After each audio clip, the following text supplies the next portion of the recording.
দক্ষিণেশ্বরে আসা বন্ধ হয়ে গিয়েছিল স্বামী বিবেকানন্দের, কিন্তু কেন? এমনটাও সম্ভব? হ্যাঁ, ঠিক এমনটাই হয়েছিল। সালটা 1897। আমেরিকা ইংল্যান্ড ঘুরে দেশে ফেরেন বিবেকানন্দ। তখন তিনি আলমবাজার মঠের বাসিন্দা। সেই বছরেরই 21শে মার্চ রামকৃষ্ণ পরমহংসদেবের জন্মোৎসব পালন করতে ক্ষেত্রীর রাজা অজিত সিং সহ আরো কিছু সাধু সন্ন্যাসীকে নিয়ে দক্ষিণেশ্বরে এলেন বিবেকানন্দ।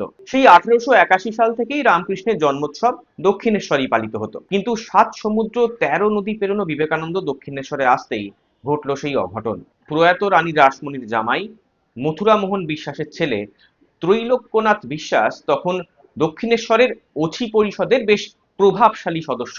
সবাইকে জানানোর জন্য একটি পত্রিকায় তিনি লিখলেন, বিদেশ ফেরত স্বামী বিবেকানন্দ দক্ষিণেশ্বরে এসে মোটেও ঠিক কাজ করেননি এবং বিবেকানন্দের দক্ষিণেশ্বরে আসা নিষিদ্ধ করা হলো। স্বভাবতই এরপর বিবেকানন্দ আর কখনো দক্ষিণেশ্বরে আসেননি। 1898 সাল থেকে বেলুড়েই রামকৃষ্ণ পরমহংসদেবের জন্মোৎসব পালন হতে থাকে।